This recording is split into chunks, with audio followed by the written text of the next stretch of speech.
मार्ग चलते जो गिरे, ताको नाही दोष, कह कबीर बैठा रहे, तासिर करड़े कोस।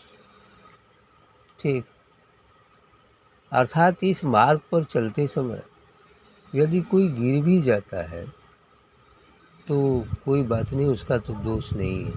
इसलिए दोष नहीं है कि यह मार्ग बड़ा ही कंटकाकीर्ण है, बड़ा ही कठिन मार्ग है। कदाचित चलते चलते गिर जाए और फिर गिर के रुकी नहीं, फिर उठे और चले, तो उसका कोई दोष नहीं है, क्योंकि मार्ग में जो चल रहा है वो गिरेगा। लोग कहते हैं कि जो घोड़ा पर चढ़ता है तो कदाचित गिर भी जाता है, ऐसा कभी हो सकता है। ऐसी ही बात है, जो इस मार्ग पर चलता है तो वो गिर भी सकता है, लेकिन गिर कर रुकना नहीं होता, वो बार बार गिरे और बार बार उठे चले, गिरे उठे।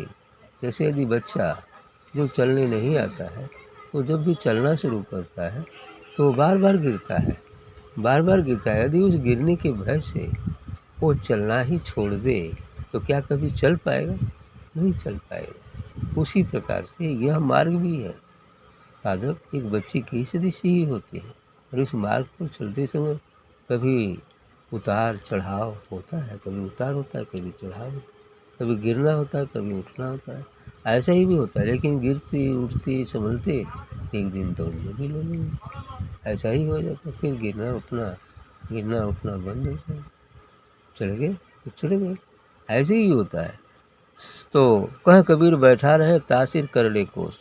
लेकिन जो यदि बैठा ही रह जाता है, वो चलता ही नहीं है, तो क्या तासिर करड़े कोस, उसके लिए तो मंजिल बहुत दूर, मिलना ही मुश्किल। ऐसा ही है, कभी साहब भी कहते हैं। यानी चल रहा है अच्छी बात है, जो चलते नहीं वो तो महासंकट है, वो तो सबसे बड़ा जो है क्या है, दुर्घटना है, जो चलती ही नहीं है। और उससे बड़ी दुर्घटना ये हो जाती है कि जो चलकर और गिर जाते हैं, और गिरने की वजह से फिर चलते नहीं तो ये तो सबसे बड़ी दुर्घटना है। ठीक है, हाँ, ये चीज़ आ जाता है। सहजो जी का कहना है कि आए जगत में क्या किया, तन पाला है पेट, सहजो दिन धंधे गया, रैन गई सुखलेट। वाह, क्या कहा इन्होंने, कहा कि आए जगत में क्या किया। यदि मनुष्य शरीर पाकर तुम इस जगत में आए हो तो क्या किया, केवल तन पाला है पेट, मैंने पेट और शरीर का पालन किया। इसलिए कबीर ने कहा कि के ही समझाऊं जगत भय अंधा, आ सब ही भुला गए पेट के धंधा। यदि पेट के धंधे में सब भूले, यदि जो कार्य पशु करता है वही कार्य यदि आदमी होकर करे, केवल पेट पूजा में ही, शान शौकत में ही, हम में ही, कुटुंब कबीला में ही रह जाए और सदगुरु की भजन न करे, तो क्या कहा जाए उसको, तो वही भी है ना। ऐसी चीज़ें, सहजो दिन धंधे गया, रैन गई सुखलेट। कहते हैं ऐसा व्यक्ति जो पेट पालने का काम करता है, सहजो दिन धंधे गए, दिन में तो धंधा कर लेता है, ये काम वो काम है, नौकरी चाकरी तमाम बातें, और रैन गई सुखलेट, और रात्रि में खूब आराम से सो लेता है। बस तो सुबह हुआ तो फिर अब वापिस जाना, हो नहाना धोना फिर शुरू, फिर रात का आया 8 बजे 10 बजे, अरे बहुत आज तो काम था, थक गया, फिर खाया पिया फिर सो जा, अब 24 घंटे गायब हो गया। अब क्या करें, है भजन के लिए समय ही नहीं है। ऐसी ही बात, तो इसलिए सहजो दिन धंधे गया, रैन गई सुखलेट, कि दिन तो धंधा में चला गया और रात क्या हो गई, आराम से सोकर व्यतीत हो गया, भजन भक्ति हुआ ही नहीं। तो इसलिए जगत में आकर कुछ नहीं किया, सब कुछ करते हुए कुछ नहीं किया। हो अधिक भक्ति भजन में चला, वही कुछ हासिल हुआ जिंदगी का समय, है ना। कभी नहीं चला, ये नहीं कहा जा रहा कि आप कुछ करिए नहीं, सब कुछ करते हुए भी अपने कर्तव्य कर्मों का कभी कुछ धंधा कीजिए, आप खाए औरों को दीजिए, ये भी कहा गया कि धंधा कर लो, नेक ईमानदारी से कमाओ, अपने भी खाओ, दूसरों को भी खिलाओ, ये तो नीति संगत, ये तो परोपकार भी है। इस तरह की बातें हैं तो इसको करिए, लेकिन भक्ति भजन सद्गुरु का सत्संग नहीं छूटना चाहिए। यदि इस मार्ग पर चल दिए हैं तो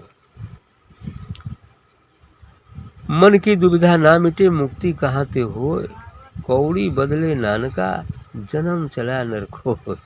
नानक जी का कहना है कि मन की दुविधा ना मिटे मुक्ति कहाँ से। यदि मन में दुविधा बनी हुई, मन में विषयों का चिंतन हो रहा है, तो दुविधा है सत्य असत्य की, पाप पुण्य की, तो मुक्ति कहाँ से। यदि मन में एक भी विचार है तो मुक्ति कहाँ से संभव है। एक भी विचार है तो भी संभव नहीं है। जब तक शून्यता नहीं आएगी, निर्विचार की स्थिति नहीं आएगी, तब तक दर्शन कहाँ से हो पाएगा। इसलिए कह रहे हैं कि मन की दुविधा ना मिटे, मन में द्वैत यदि बना रहे तो मुक्ति कहाँ से हो। तो फिर हम इस भवसागर से पार कैसे जा सकते हैं। इस बंधन से छुटकारा, आवागमन के बंधन से छुटकारा कैसे हो सकता है, नहीं हो पाएगा। इसलिए कहते हैं कौड़ी बदले नानका जन्म चला नरको, कि इस कौड़ी के बदले में सांसारिक सुख को इन्होंने कौड़ी कहा, कि कौड़ी के बदले में जन्म चला नरको। यह मनुष्य पूरा मनुष्य जीवन ही, मनुष्य जन्म ही गंवा दिया। इसको विवेकानंद कहा ना, क्या है ये संसार का समस्त वैभव, संसार का समस्त वैभव कीचड़ में पड़ी एक गोली की सदृश है। और यदि कोई बच्चा उसे पा जाता है तो बहुत खुश होता है, उछलता है, कूदता है, लेकिन वृद्ध की नज़र में उसका कोई मूल्य नहीं होता। उसी प्रकार से यह संसार है। माने कौड़ी के सुख के लिए, धन दौलत कुटुंब कबीला परिवार के सुख के लिए अच्छी बात है कि वो सुख की याचना करे, लेकिन ईश्वर को नज़रअंदाज करके नहीं, है ना। ईश्वर को ध्यान करते हुए भी और सद्गुरु के बताए मार्ग से चलते हुए भी वह मन चाहे जो करे, लेकिन कर से कर्म करो विधि नाना, और मन राखो जहाँ कृपा निधाना। इस हाथ से, इस शरीर से आप सभी कर्म को करो जो न्यायोचित है, जो धर्मानुकूल है। उन सभी कर्मों को करते हुए और सद्गुरु का भी ध्यान करते हुए करते हैं तो कोई फर्क नहीं पड़ता। इधर के भी हम हो जाएंगे और उधर के भी हो जाएंगे, अर्थात दोनों हाथ लड्डू रहेगा। संसार भी बनेगा, परमार्थ भी बनेगा, है। ऐसी बात होती है तो उचित है। लेकिन एक ही तरफ चलना, तो एक पैर से चलना है, लगड़ा होकर चलना क्या अच्छी बात है? अच्छा तो नहीं है। बैसाखी से चलने की क्या ज़रूरत है? दोनों पैर से चलो, अर्थात संसार और परमार्थ दोनों को सजो कर चलो। न इधर गड़बड़ हो न उधर गड़बड़ हो, सब ठीक ठाक रहे, ठीक हो। तो ये जीवन खो देता है कौड़ी के बदले इन्होंने। आगे पलटू दास जी कहते हैं कि बिन खोजे से ना मिले, ला करे जो कोई, पलटू दूध से दही मिले, मतवे से घी हो।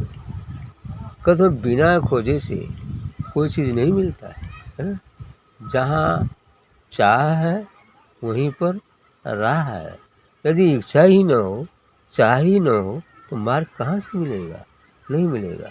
लेकिन यदि तीव्र इच्छा हो तो कहीं से न कहीं से मार्ग जरूर मिलेगा, इसमें कोई शक नहीं है। इसलिए कहते हैं कि बिन खोजे से ना मिले। इसको बिना खोजे, ये मार्ग में भी बिना खोजे मिलता उलता नहीं है। लाख करे जो कोई, यदि लाख कोशिश करो लेकिन बिना खोजे, बिना सद्गुरु के मार्गदर्शन के ये चीज़ नहीं मिलती है। पलटू दूध से दही मिले और मथबे से घी हो। लेकिन पलटू जी का कहना है कि दूध से ही दही बनती है, और फिर दही में जो ऊपर छाछ होता है उसको मथने से घी भी निकल जाता है। तो खोज हुआ तभी तो निकला, है ना। खोज हुआ तो दूध भी बन जाएगा और दही भी बन जाएगा, ठीक है, ऐसा ही होगा। लेकिन खोज जारी होगी तब।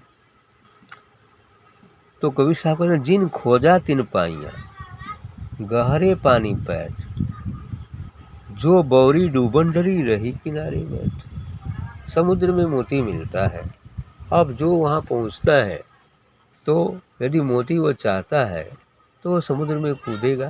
गोताखोर लोग कूद जाते हैं तो वो कूदेगा और फिर मोती तलहटी में जाकर वो प्राप्त भी कर लेगा। अब यदि उसके डूबने के डर से वो किनारे ही बैठा रहे तो क्या उसे मोती मिल जाएगा? नहीं मिलेगा। इसलिए जिन खोजा तिन पाइया, जो खोजा वही प्राप्त करता है। गहरे पानी में, और गहरे पानी में बैठकर मृत्यु के भय से भी दूर होकर गहरे पानी में बैठकर यदि जो खोजता है उसे मोती मिल जाता है। और जो बौरी डूबने, यदि कोई डूबने के डर से किनारे पर ही बैठा रहे तो उसको कभी मिलने वाला नहीं। ठीक।